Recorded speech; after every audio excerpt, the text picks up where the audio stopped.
Everybody knows it's the Wednesday word. It's the Wednesday word. Wednesday, good day, the Lord. Everybody knows it's the Wednesday word. It's the Wednesday word. Wednesday, good day, the Lord's day.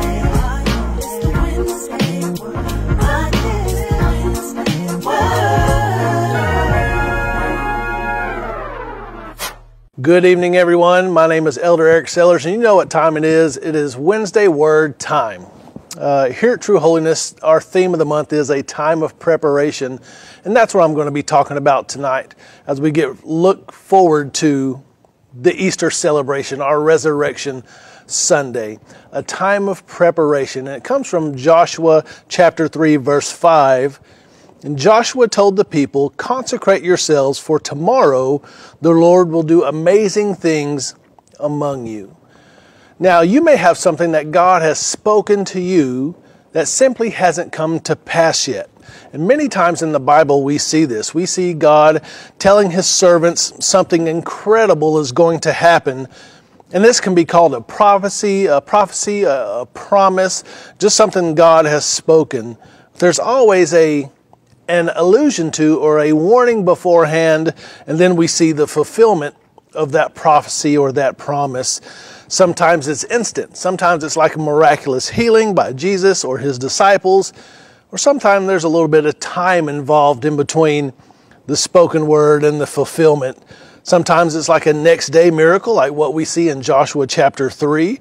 Sometimes centuries go by, like we see in the messianic prophecies spoken in Isaiah, and then a few hundred years, and then the birth of Jesus and the fulfillment of those prophecies. So today, you may have something in your heart that you want to see fulfilled, something that God has spoken to you, something that somebody has spoken over your life that you really want to see happen.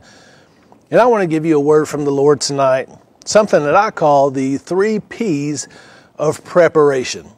The 3 P's of preparation. The first P, probably not the favorite, is the patience. The patience P, the P word, patience. In Ecclesiastes 7 and 8, it says, "The end of the matter is better than its beginning. The patience is better than pride." Saints, if God has something for you, I'm going to give you a little bit of advice. It's probably best to wait for him to bring it to pass, especially if it's something that we can somewhat do in our own strength, or when he gives us that go ahead, we want to rush to it and make it happen. Let's wait for him to deliver that promise. Let's not get in our own way. Not to say that God won't instruct you somehow to accomplish something, and we can certainly, and we do certainly ask him for guidance in our lives. When he guides the way, when he lights that path, don't run off and leave him. Don't swerve to the left or to the right, or we might miss some vital instructions. We might miss some signs along the way that he wants to show us. We might have to go over this mountain, and we can go around it, or we can see that bridge as a shortcut. And by the time we get to that bridge, we've missed a sign that that bridge is out. Now we have to backtrack and still go around that mountain. It's like the old adage says, patience is a virtue. So the first thing we have to do is be patient in our preparation. The second P is persistence. We need to be persistent in our preparation. Joshua chapter 3, again, verse 17 says, "The priest who carried the ark of the covenant of the Lord stopped in the middle of the Jordan and stood on dry ground, while all Israel passed by until the nation had completed crossing on dry ground." I want to stop here and give us our social media quote for the night. Our social media quote, something that we share on our social media, send out to our friends and family as a word that we want to hammer home tonight. And that social media quote is, "Don't give up hope." It's that simple. Don't give up hope. Be persistent in your preparation. These priests had to be persistent. They couldn't let the excitement of the moment, this amazing miracle that's happening in real time for them and they can see what's going on. They couldn't let their emotions get the best of them, and they had to stay the course. They had to stay still and let all these people pass them by. Now that may be happening to you right now. You may be seeing some great things going on in other people's lives, but you seem to be at a standstill. Just be persistent. If God has something for you, if He has said something to you, be patient, be persistent. Stay the course. From leadership especially, that may be hard.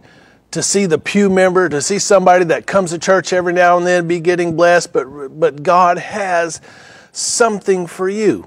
It's about being persistent. Matter of fact, it's something I've quoted before, and I'll say it again tonight. We should be able to tell what you're waiting on by what you're working on. If you have something going that God has spoken to you, you can actively participate in waiting on that thing. You can be getting things going in place while He's working in the background.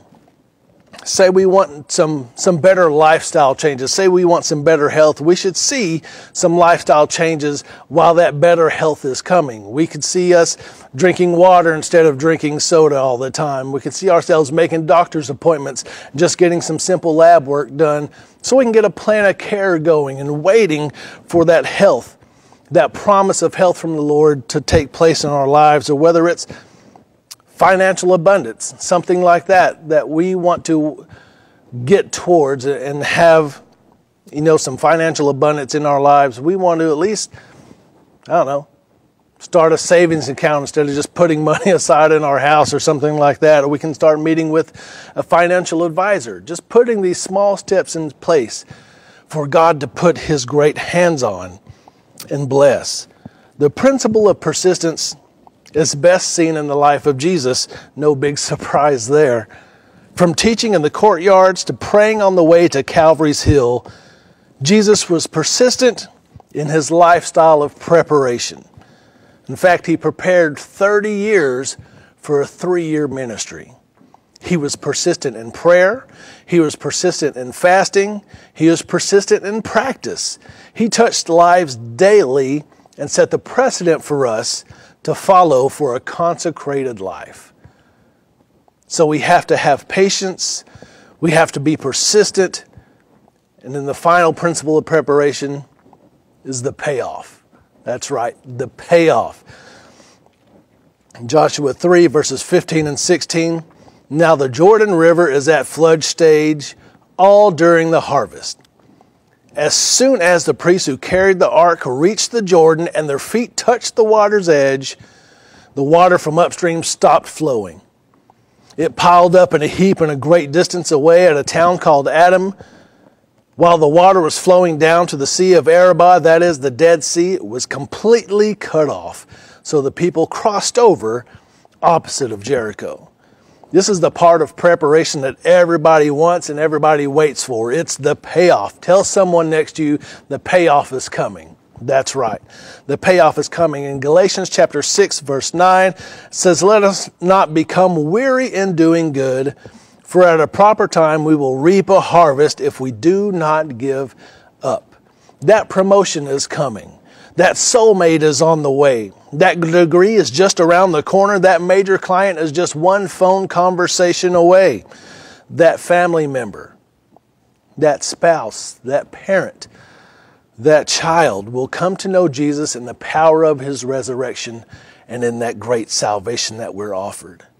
Your children will rise to call you blessed. These are promises from our Most High God that He will fulfill in your life. Whatever God has spoken, it will come to pass.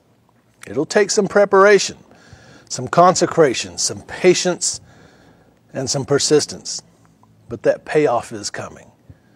Beloved, that is tonight's Wednesday Word. Be blessed.